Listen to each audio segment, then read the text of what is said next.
Good day and welcome to episode 14 of Growing Your Successful Business, the podcast all about small business. Today in studio we have Carrie Anderson, the Principal and Vice President at Thrive Communities. Welcome, Carrie. Thank you, Brian. For those of you who don't know Carrie, I'll read you a quick bio here. This is right off of her website, thrivecommunities.com. Carrie has a unique ability to attract, inspire, and retain the best and brightest people in the multifamily industry. Her genuine passion for mentoring and assisting her team members to grow in their roles can be seen in Thrive's on-site team's performance. Carrie began her property management career in 1986 with Trammell Crow Residential Services, where she was responsible for training and property marketing for all assets in Washington and Oregon. In 1994, she joined Equity Residential, where she oversaw all of Washington as area vice president, and in this capacity, Carrie supervised over 300 employees, including 5 regional managers. Carrie is the founding president of the Washington chapter of the National Apartment Association and is currently a two-time past president, I should say, and is currently a member on the board. And, as I made a note here to make sure I didn't forget to say, she's one of the finest people I know. So welcome, Carrie. Oh, Brian. Thank you. If you want to reach out to Carrie, you can get a hold of her office at 206-388-2120 or at info@thrivecommunities.com or just thrivecommunities.com. So before we let Carrie talk, I'll just tell you all, for those of you listening, this is the first time we've had somebody on who really doesn't have a whole lot to sell the listeners. There's not a product or service that she provides that is a wide-ranging thing like some other folks we've had on, attorneys and stuff like that, where everybody needs an attorney. Not everybody owns a $70 million piece of property that needs managed. So Carrie is here out of the goodness of her heart, and I really appreciate you coming on. So thank you very much for that. Well, thank you.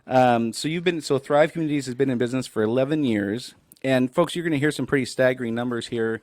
If you're interested at all in growing a big business, you'll want to pay attention and take some notes here. Some of their numbers here are just absolutely stunning. So in 11 years, you've gone from 2 employees to 325 employees, and from 2 properties with a total of 98 units to 69 properties with 11,000 plus units in 4 states. So, wow. Yeah. What has that been like? Well, I don't think we ever really dreamed we would have the rapid growth that we did. But once you get the machine going, it starts to all fall in place. And so we have a pretty strong goal of getting to 25,000 units by 2025. And so when you start to back into that, you've got to have some substantial growth each year to do that. So I surround myself with really, really great people, and we'll talk about how that all came to be, and then just really do really good work so that owners of these large apartment communities look toward Thrive as an option to manage their properties. Sure. So one of the things when reading those staggering numbers of growth, one of the things small and medium-sized business owners hear all the time is you can't grow too fast. You got to be careful growing too fast. Or X companies went out of business last year because they grew too fast. What do you think when you hear that?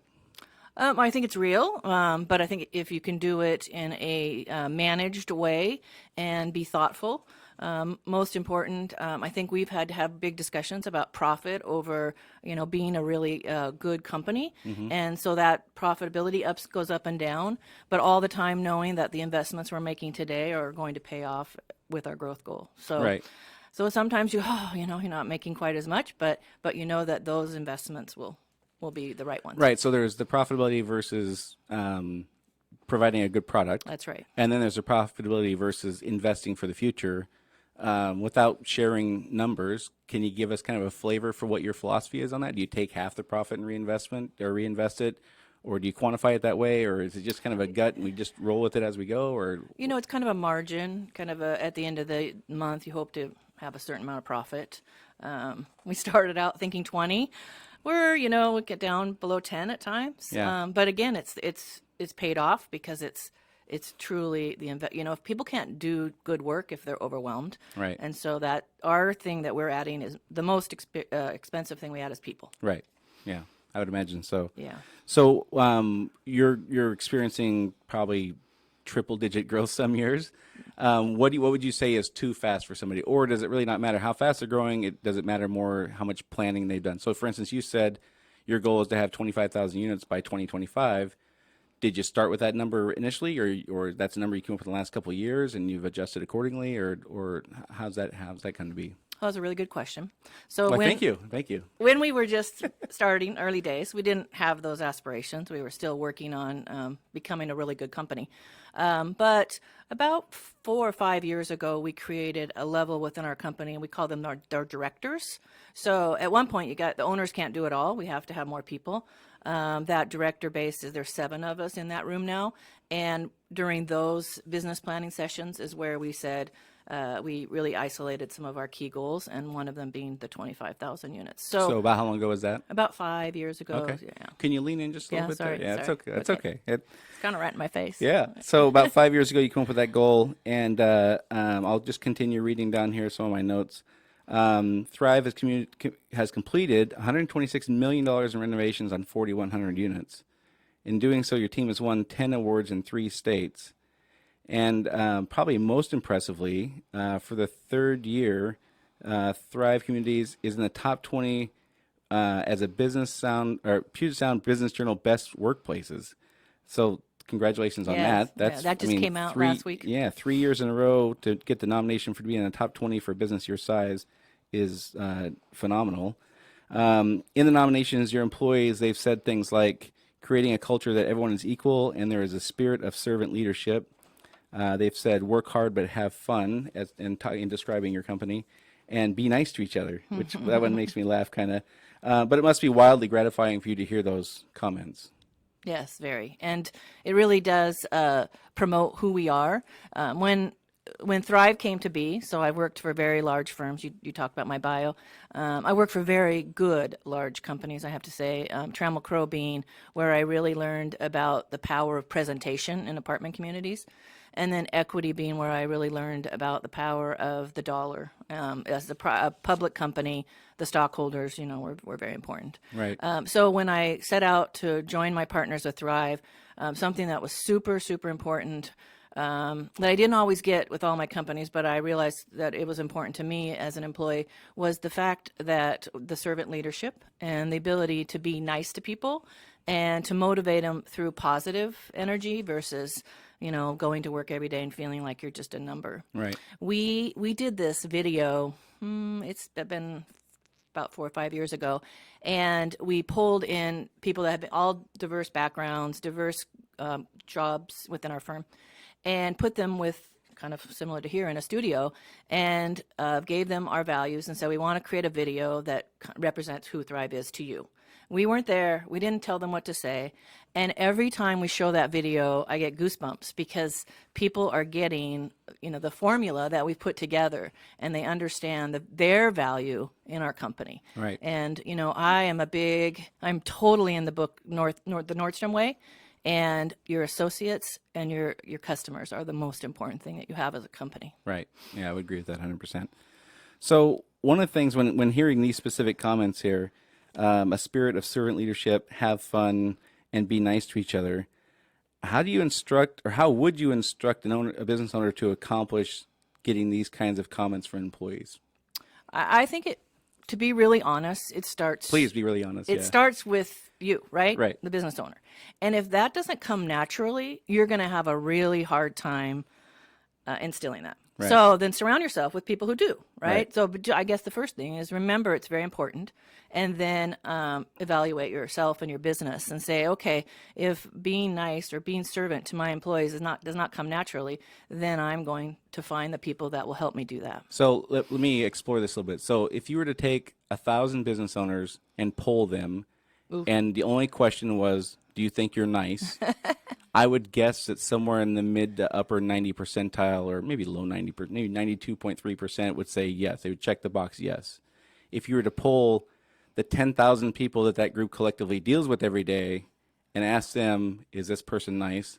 It probably would fall to around 67%, I would guess. I don't know, just throwing completely random numbers out there, but there's quite a drop off there. Mm-hmm. Folks probably think that they're nicer than they are, as far as how people interpret their behavior and things like that. So, how could you go about if you're trying to decide if you're one of those people who's naturally good at this or not? Right. What could you be looking for to answer that question objectively rather than your own opinion, which is completely biased?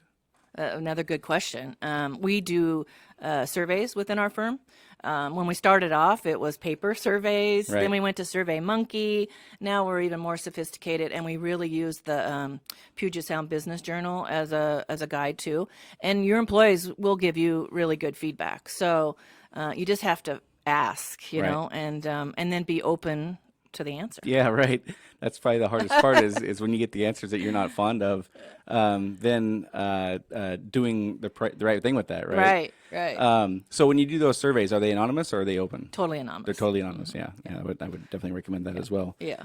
So then, as you're growing from 2 to 325 employees, you've got to then promote and hire managers and supervisors and things like that. That's correct. So then the surveys and the focus becomes less about the owners and more about the managers and supervisors and things like that. Were you just lucky and found all these people? Did you have to train them from the ground up as you put these people in place? How did you just find them? I guess let's start with that. Did you just find them, or did you train them to be supervisors and managers? Well, to start off with, of course, you said that I started my career in 1984. I have been in this business for a very long time. Right.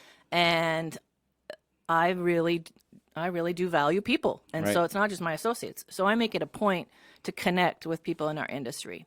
And the apartment association that you speak of, that I was the first president, that was 16 years ago. Right. I was at Equity Residential at the time.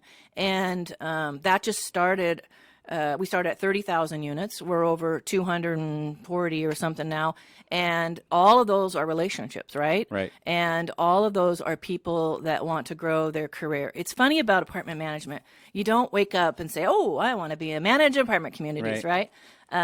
It's funny how I got into it. And so once you do, though, you realize there's a career path, and Right. there's a great opportunity for people who aren't, 4-year degrees. Those are always positive, but they're not required. I started as a leasing agent at age 23, and I leased apartments, and I had a great mentor in that time. So as the industry is growing and your connections grow, I would say a lot of times I relied on those connections. So I would say quite a few people on our team are those people that we knew from other firms. And then we also have a good group of people we've brought in that have no property management experience. And that's important too, because you get that full rounded kind of business approach. Right. So it hasn't been easy, and we haven't always been right on Right. who we hire. Right. And those times have been challenging to unwind. They hurt, don't they? They hurt. Well, the people that work for us, those regional manager, we call them levels, that really work with the owners of the real estate, those are strong relationships. The owner really has to trust the person that's in charge. Right. And so when those relationships get turned over, it's challenging. So Sure. I would say And that's... never mind the damage they did along the way to the turnover. Right. That's true. That's true. Right. Yeah. So it sounds like it's been kind of a mixture. So in your day-to-day, operating the company, and you're mentoring and teaching your subordinates and these managers, how would you quantify how much of your time you spend talking about growing and maintaining that culture of being nice and all those kinds of things? Is that a lot of your conversation? Yes, Or yes. yeah, Yeah. Every Tuesday, that director level I talked to you about, we get together, and that is what we talk about. How do we grow? How do we take care of the customers we have today? Because Right. those are oftentimes, a lot of our customers are building more, buying more, so that relationship builds on more business.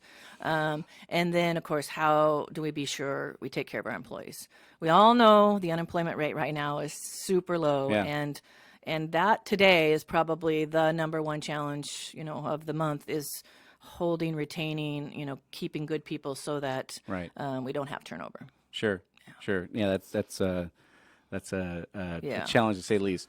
So for those of you listening, then Carrie kind of talked about something that I've talked about in classes I've taught and just coaching people and things like that. Is you mentioned that the employees and the customers are the two most important things that you have. That's correct. Right. I've explained it as it's kind of a three-legged stool. Every decision we make has to make sense for the company, of course, has to make sense for the employees, and has to make sense for the customers. And none of those come before or after the other ones. They have to be equal. So when you make a decision that's great for the company, but then you find out this is something that your employees are going to absolutely fight you tooth and nail because it's not from their perspective, productive or the right thing to do for whatever reason. They could be right, by the way.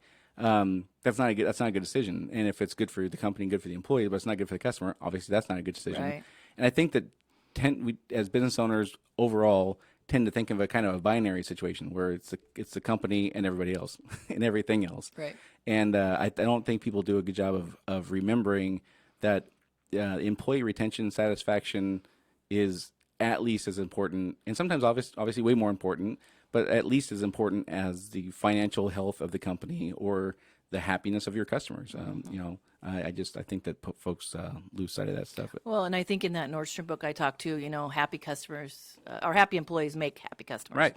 And that's really super important. Sure. So, like many of us, you started your business because you thought you could provide a unique ability in your industry. And I'm changing those words, provide a unique ability, instead of saying we thought we could do it better. So I'm trying to soften that up a little bit.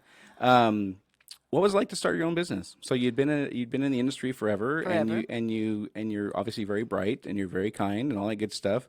But being an employee, shifting gears to becoming a business owner, what was that like for you? Well, I think all the business owners that are out there probably have the same quality. There's an entrepreneurial spirit within you.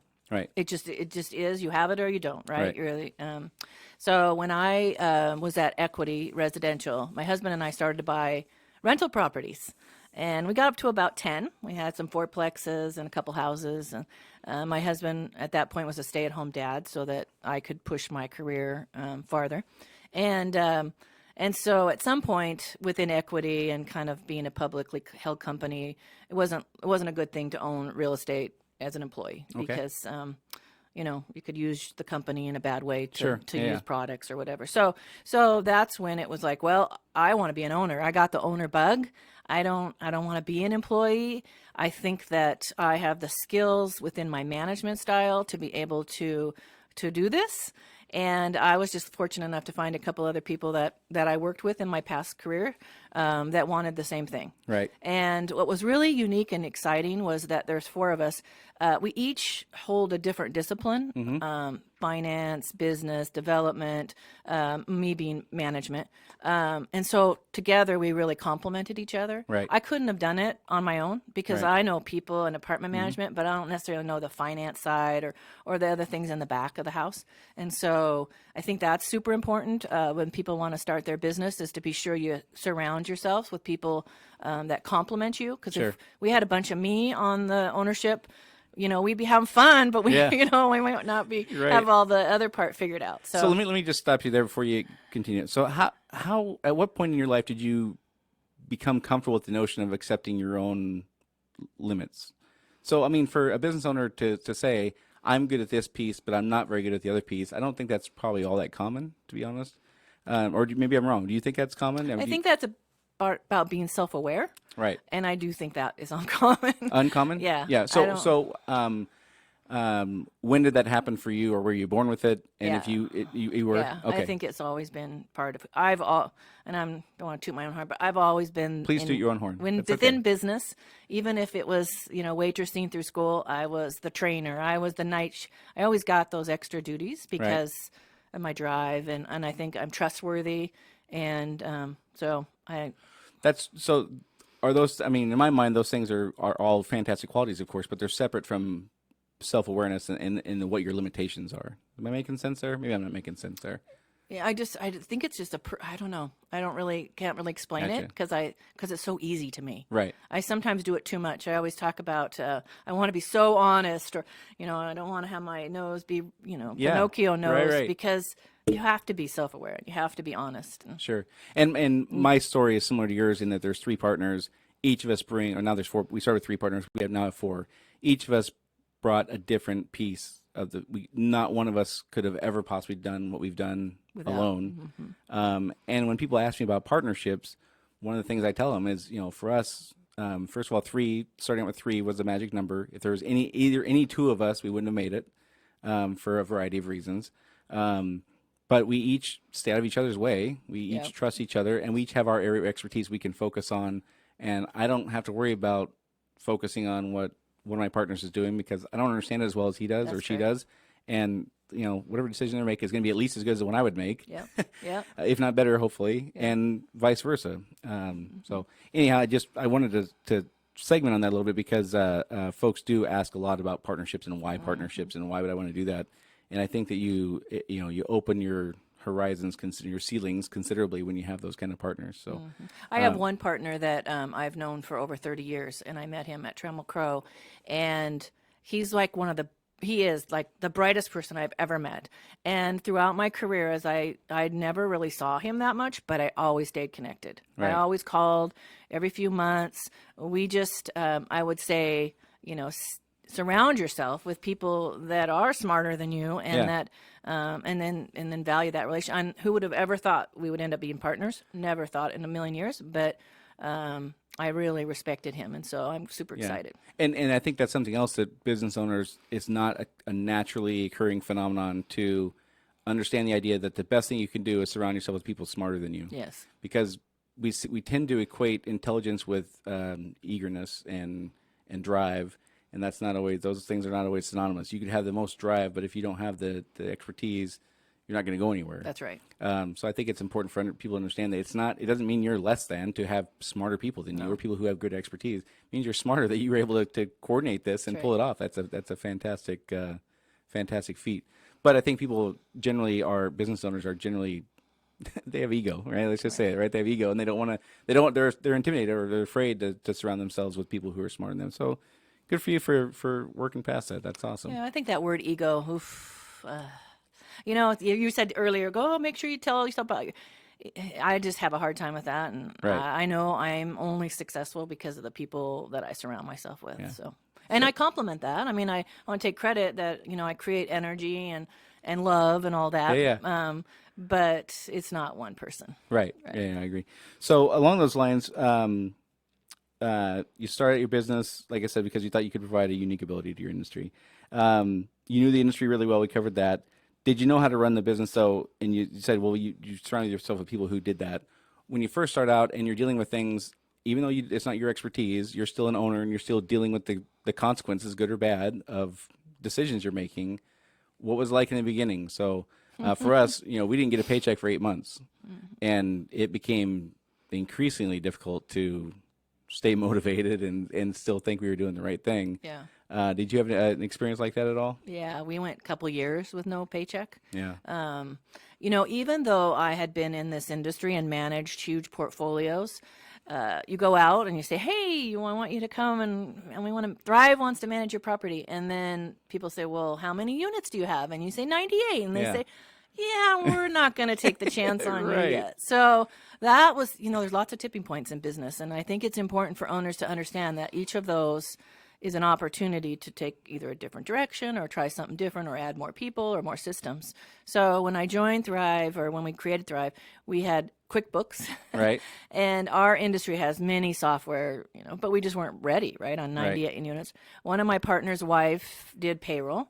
And then she helped with the QuickBooks. So fast forward about 6 months when we after the 98 units, we got our first person to say yes, and that's when we were able to hire an accountant and go to the software that's more sophisticated. Right. And so, each step along the way, but all the money that we earned on these fees went to the new hires, the softwares. Right.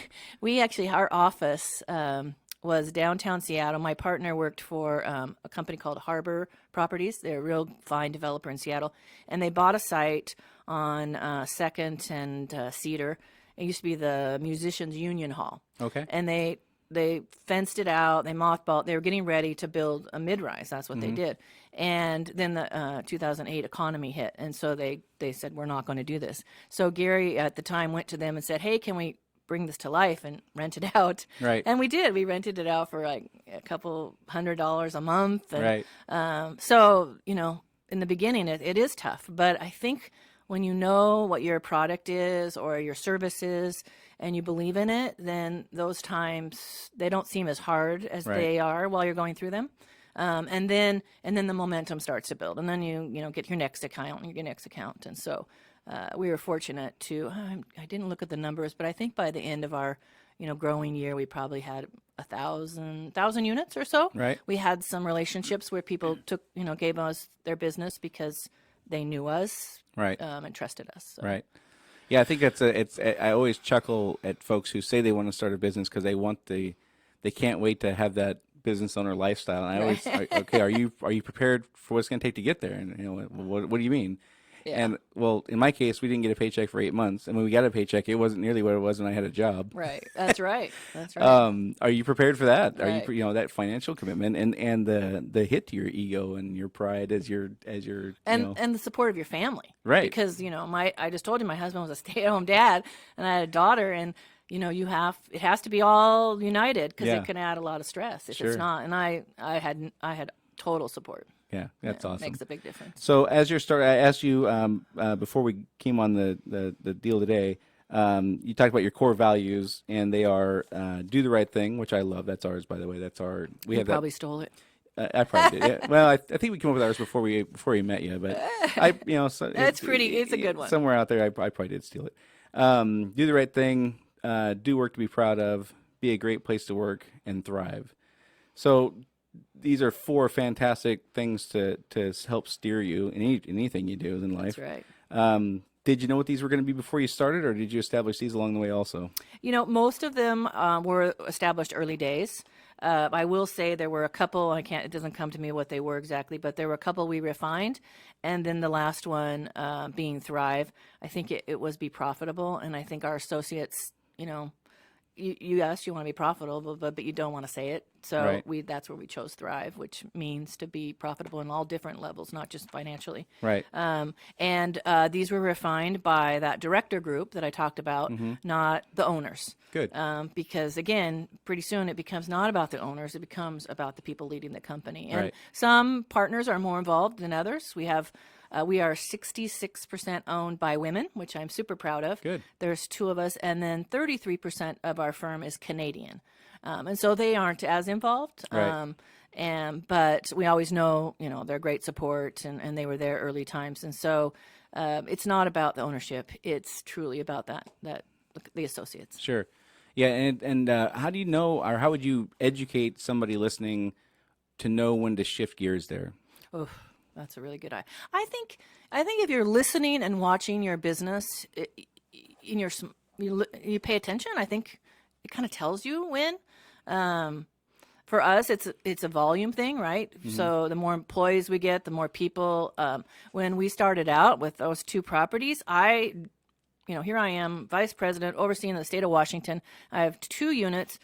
Or 2 properties, and I have to go, and I'm like picking up trash, and I have a picture of me with a blower, and Right. you just go all the way down, and then as you grow, then you start to add more resources. Right. And we hired some really great people. I'm so proud of where we're going to go to the next level, and you got to just get out of their way. Right. And so by doing so, you want to give them more responsibility, which is to help us create our values and Right. our direction, our 25,000 and 25. So I don't know that there was some book that you can look to, but I would say pay attention to it. Right. Yeah, well, that makes sense. People want to grow in their careers, and that's the best thing you can do, right? Is hire people who want to grow so that they can take over. And was it, I don't know, Dale Carnegie or Zig Ziglar or one of those guys said that, the way to success is to help everybody else find their success. That's exactly and right. That makes a lot of sense. Yeah. So in the beginning, 2 of you, 98 units, plenty of struggle, no paycheck for 2 years. How long did it take until you really felt like your business was going to make it? Or did you never lose faith and you knew from day one, even though I'm not getting any money out of this thing, I can barely support myself, I know it's going to happen, or did that kind of come later on as now you have 1,000 units and then 10,000 or 5,000 units or whatever? When did you kind of feel like, okay, this is all going to work out and I'm going to be fine? Wow. I don't ever recall saying, I'm going to have to go back to a job. I don't recall that. And I don't know why, if we just had such good energy and momentum and faith. But I think, that day we got our first paycheck, or, those days are a good relief, Right. Especially for your family. But I don't ever recall saying, this might not happen. Right. And I can't tell you why. Maybe it's just the people I was surrounding myself. My partners are super smart, and Yeah. and so I never questioned that we were going to make it. I pinch myself now to say, wow, how far we've come. Right. That's been a real blessing. Yeah, no kidding. But it all hasn't been a blessing. In 2014, you're laughing because you know it's coming, right? Yeah. So you start seeing a trend in 2014 towards developers building smaller units, and that didn't quite mesh with your existing platform, right? Right. So, walk us through that. So, Okay. what's going on here? All right. So the reason we're talking about this is because we want people to know that it's not always perfect, right? Right. And it's not always bad to try different things. Right. I have to remind myself because this is a funny story. So no, it was a good story. We manage larger apartment communities, as you said. 70 million is 100 units plus is kind of what we've done, what we know. It's my whole career. And we started to see a trend, and it was a big trend for a while. They're called micros, Right. And they're taking out small homes or large homes in Seattle, and they're building 20 units and 30 units. I think the largest one this portfolio had was 60 units. And so my partner said, I'm seeing this trend. We're getting more and more calls for this. We should investigate. If not, we want to manage these micro, small properties. So and just to be clear for everybody listening, a micro could be 200 square feet. Yeah, or less. Right. Yeah. In the early days, they were less. Now they've mastered quite some of their So 200 weaknesses. square feet is the size of your average bedroom. That's right. Okay. And the rents are 800 at this time. Yeah. So it's a good place, to have a home but not be broke. Right. So my partner is from Seattle University. She graduated with her MBA, and so she said, I'd like to hire Seattle U. Before you graduate from that program, you have to do an analysis on a business. Mm-hmm. Sometimes it's fledgling businesses that go there. There's a range of things that happen.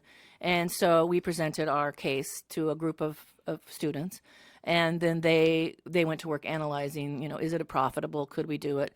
And our vision was that we would totally separate this company from Thrive. Right. It would still be under the Thrive master, but Right. it wouldn't. We named it Bloom. Okay. Thrive, Bloom. Yeah. It was super fun. Are you in charge of naming? No, we Okay. had a group of us, but it was when we Because saw when it. you say Thrive and Bloom, that just sounds like Carrie talking. Yeah. Well, obviously it's our company. So off we go to the races. And crazy enough, wasn't a few months we got a call from a lady whose unfortunate husband passed, and she gave us her whole portfolio. It was like 7 deals.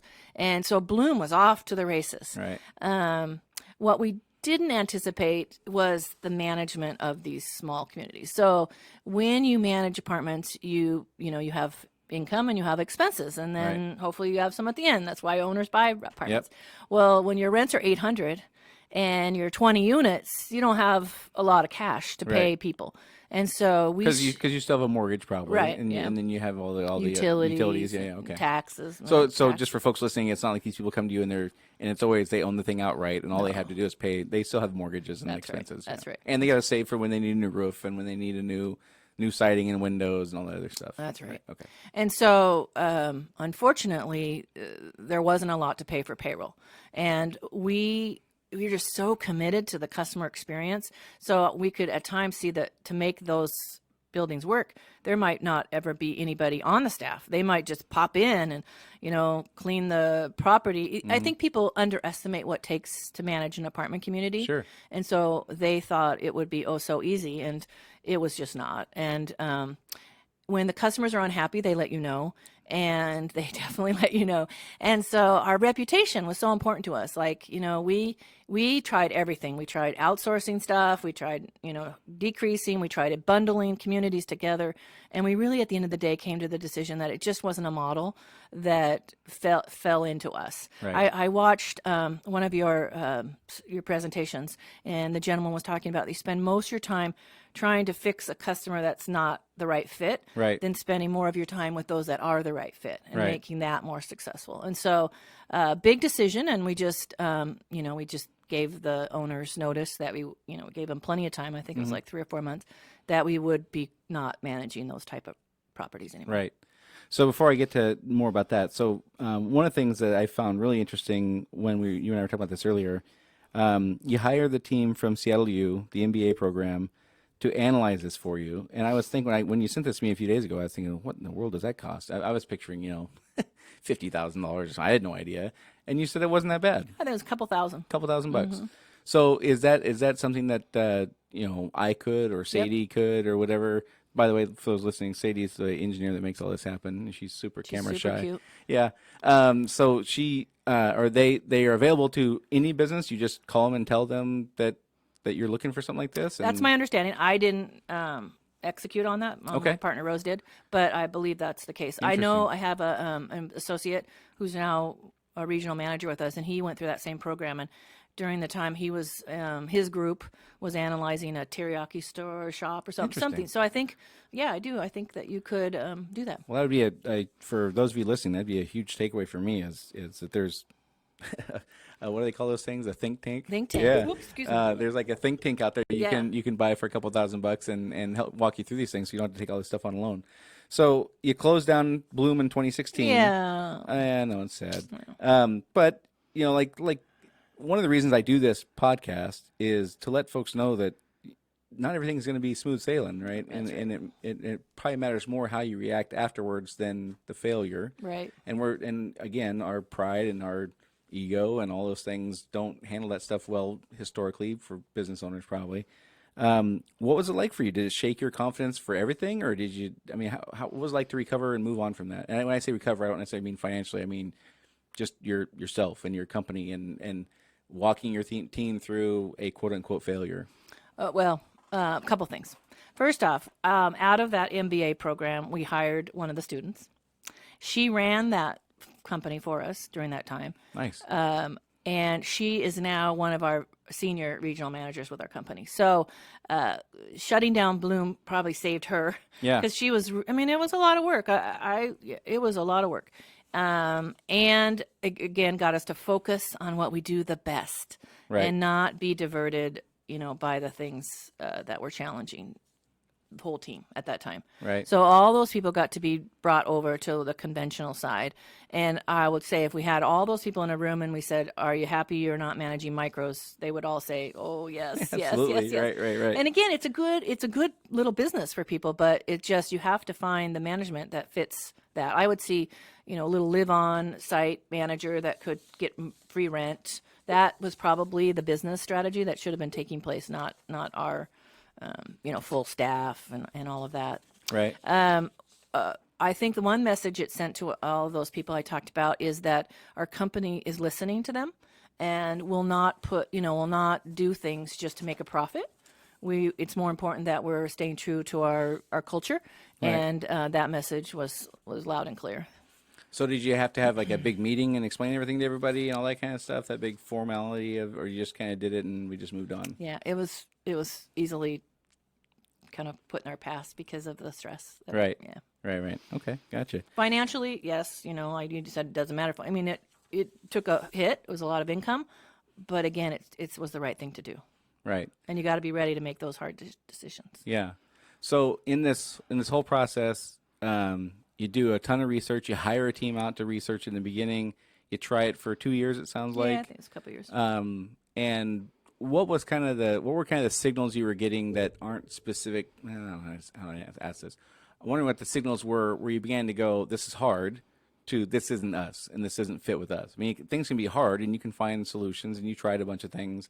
What was the kind of feeling though that led you to say this just isn't for us? We're better off without it. I think the employees, when you start to see turnover and, every day it's a new person or not every day, but there's turnover and everyone wants to be on the other side and you realize that, we can't find those people to work under those situations. So, I think, I think that was it really. Just, we realized people don't want to be there. So, right. So if your employees are generally pretty happy with something you try, and then all of a sudden they're not literally screaming at you to stop making them do this, but they're letting you know that they're not wanting to do this. Right. Perk up your ears and pay attention. That kind That's of thing right. is what you'd say. Yeah. That's right. Yeah, I think that makes a lot of sense. I think the owners felt it too. I mean, no, I don't think I know. They felt, if everyone who lives in an apartment knows, they make a relationship with those that are in the office. Yeah. We didn't have offices, but right. And when when you have turnover, you have to okay, where's the laundry room? Where's this? Right. You know, and Yeah. it takes a while. It takes a good couple months before you're really smooth. And so I think the owners felt that too. Gotcha. Okay. So one of the things we talked about, of course, was hiring, promoting, training managers, division heads, supervisors, all that kind of stuff. You talked about you've made some great hires. For those that you've promoted internally, what goes into training a person to go from being a good employee doing whatever tasks they do to being a good people manager? What if for somebody you want to pluck and say we want to move you up in the company, we want to give you more role, a bigger role? What's the training for that? What's the philosophy, or what are the things you do, or how do you decide once you've picked a person? What do you do to make sure that they're going to do a good job? How do you do that? Well, picking the right person is 95% of it, right? Okay. And I can use an example. We've just picked someone that is now moving up the ranks to oversee our property management division. Mm-hmm. And I'll never forget, she's going to die if she sees this, but my partner was at a property. She oversaw 500 plus units with a very good company. And he calls me up and he says, I found your replacement. No, sorry. I found your next regional manager. Gotcha. She's going to be my replacement. Yeah. And I said, oh, yeah, right. Yeah. Okay, send me your card or whatever. And he could tell, I could tell, you can tell. Right. Right. So that's the most important thing. And then in our business, what we do is you have an opportunity to grow within the company. So you start as a manager of a large community, then you take on a few more communities, then you become a regional manager, and then you become a senior regional manager, where now you're overseeing regional managers. Right. So it doesn't happen overnight. Mm-hmm. And how the person responds to each growth. Some people can only be a manager. Some Right. people can only be a regional manager. So there's not a magic training. I mean, I think we've sent her to a few things that she's gone to, but it's really on the job training.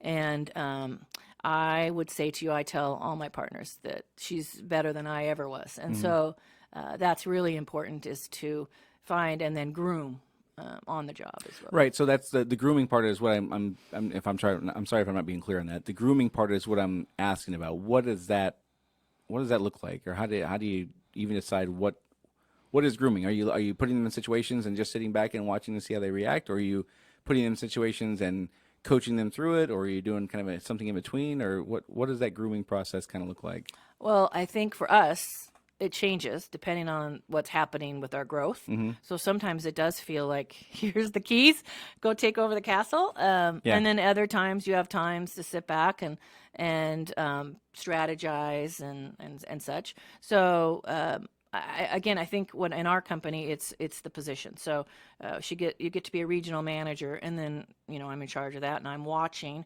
how Right. that's all going and how they're interacting with all of their managers. A regional manager at Thrive oversees about 8 properties, and so how the feedback is from their associates. We do surveys of that as well. And so then you're realizing, are they working 24/7? Or are they, for myself, I would say, starting as a leasing agent, every time I got a promotion, which was probably 6 promotions, I stretched. Sometimes I'd stretch for 3 months. Sometimes I'd stretch for 6 months. But once the stretching was over, I'm like, okay, what's next? Right. And the great thing about this industry is there's always what's next, right? And so, but as a supervisor or someone watching that, you want to be sure the stretching isn't going on too long. It's a human business. And so if they are building good teams under them, there's just signs that you can tell that they're fulfilling that role. Right. So I don't know if I answer that correctly, but Yeah, I don't think there's necessarily a right or wrong answer to that. I think it's just good to hear somebody who's been super successful with growing people and mentoring them, just to hear them think out loud on something like that. I think is beneficial for folks to kind of understand your perspective, knowing that this is your area of expertise. yeah. Well, you'll hear from your customers, you'll hear from your employees if that person's not successal. Right. And then you lean in and you find out, what is it? Is it workload? Is it, you just can't do it. We had someone not too long ago that we promoted too early, or we actually hired him in and promoted him too early. And he said to me when he was leaving, he said, I knew day one I was in over my skis. And Wow. I wished he could have told me that. He Yeah. unfortunately didn't. Yeah. I think he had too much pride, but Yeah. I think again, the stretch time is stressful. Mm-hmm. And I know I have people right now that are stretching, but once you get through that, if you're hungry, then you're like, okay, what's next? Right. And again, our industry has lots of opportunities. A Sure. little plug for our industry. Yeah. Yeah. Yeah. No, it is a good industry. In this, you mentioned, we're at -4% unemployment or under 4% unemployment, without giving away trade secrets that would, give your competitors an unfair advantage over you or whatever. What do you find yourself doing now that you wouldn't have done 10 years ago? Oh gosh, everything is so crazy right now. So we are 11,000 units, right? We have competitors who are all over the country, Right. hundreds of thousands of units, and so they come knocking on the door and say, "Hey, come over to us." And we've, to be really honest, we've had a lot of that this year, and so we've had to really look within and think of creative ways. We're constantly thinking of creative ways to make employees engaged. Right. It's harder because all of our properties, all those 69 deals are in different places, right? Right. So you're not under one hat where you can say, oh, we're kumbaya, everybody's happy. And so we've just had to work super hard about being connected with people. Our industry, the Washington Apartment Multifamily Housing Association, provides excellent training. Right. And so we, pay for some of that training for them to go to increase their career. And then just, when we did those manual surveys, every year we would ask, what can we do to make Thrive better? Right. And every year, it's something that's really important. We took 2 or 3 things on that list. And it might have been more vacation time. It might have been pay more toward my benefits, holidays. I'm trying to think some of them. We would roll them out at the first of the year. We'd say, thank you for your feedback. And as a result, Thrive is adding these benefits. Wow. And what people felt was, oftentimes companies say, oh, I want to hear what you have to say, but then they do nothing with information. Yeah. And so we made it a very specific acknowledgement of the fact that we were listening to what they wanted, and as a result, we got this. So lately, the big push is support positions. So marketing, training, HR, and again, you only can add a little at a time, but each of those positions enhance the life of an associate, right? If they get more training, or we have a regional maintenance supervisor now who can get out and help you and introduce you to the Thrive way, Right. where sometimes you might feel like you're kind of all by yourself. So we definitely are paying as high as we can, but it's getting crazy that the competitors coming after your employees. Sure. Well, I think that's absolutely brilliant that you did that, and you're willing to share that. First of all, thank you for that. To do the surveys, but then commit to doing something with it, something specific. So you took 2 or 3 things each year versus just, okay, let's do the survey, let's hear what the feedback is, and we'll adjust accordingly. Yeah. That doesn't mean anything. Right. But if you're going to literally on December 15th every year roll out 3 things or 2 things because this is what the survey said. And tell them why we did it. Yeah, and let them know that their voice is not only being heard, That's right. but we're acting on it. That's absolutely incredible. I think that's everyone super should smart. do that today. I'm telling you, I'm definitely writing that down on my notes for today. That's for sure. Okay, so we're just about out of time. It's already been 48 minutes, if you can wow. believe that. Wow. You've done very well, by the way. I think this is fun. Yeah. So if you were speaking to that group of MBA grads coming out of Seattle U, and you were talking to a group of 10 of them who were each going to start their own business in 10 different fields. Oh, Mario, you're going to start with a hard question. What? That's so hard. I mean, but without giving a super cliche, like don't give up and all that kind of stuff. What would be 1 or 2 or 3 specific pieces of advice you would give them regarding running a business? Well, first off, if I'm assuming that these people coming out of their MBA program, let's say, are 24 or 25, my first thing would be don't start your business when you have no experience. Education is super important. Right. But my whole life is on an experience, right? Yeah. It's key. I always talk about being the old person in the office, but you have to gain that experience before you go out and believe that you can run a business. Right. And then I would say find what it is that you want to do and find your passion, because I actually started in property management and when I was 21, and I was on Camino Island, and I was working for Century 21 in the yellow jacket and running properties way in over my skis.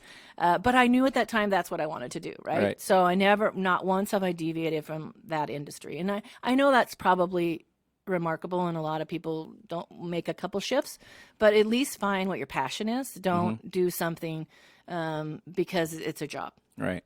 And then connect yourself with people that will provide you good mentorship and good experience. Right. Because experience is key. Yeah, I can tell you for me personally, I can look back on a handful of mentors I've had that there's no way in hell I would be anywhere near where I'm at had I not had that. Yeah. And it was just dumb luck that I found them. I wasn't even smart enough to know I should be looking for them. And you probably didn't even know they were doing it at the time, right? Until you look back and go, "Wow, they taught me a lot." Yeah, well, there's one or two that were very vocal about saying, "I'm going to mentor you because I see something in you. I want to help you grow and things like that." Had they not told me, I probably wouldn't have picked up on it. But yeah, I mean, yeah, absolutely. So I would absolutely second all of those things. But not stifling yourself by being afraid to reach out and asking somebody to mentor you, or just surrounding yourself with people who have experience. Which, when you're 24, the last thing you want to do is hang out with a bunch of old people, I suspect. But for in my case, and it sounds like in yours, there's no way I would be anywhere. Certainly wouldn't be doing a podcast about business, or running a business. So my first mentor was a woman. I didn't know she was mentoring me at the time, and she was at Trammell Crow. And man, she was a tough cookie. Yeah. But she set procedures and policies and guidelines that I've never forgotten. I talk about today. So yeah, same here. It's important. I still, there's one of my mentors. I stole one of his quotes, and I still use it 12 times a week probably. Anyhow, hey, so thanks a lot for coming on again. I really appreciate it. Again, I can't believe we're almost out of time already. Is there anything else you want to plug while you're here? We've given out thrivecommunities.com. We gave out your phone number, which is 206. Where is it? It was 206-388-2120. You can reach him at info@thrivecommunities.com.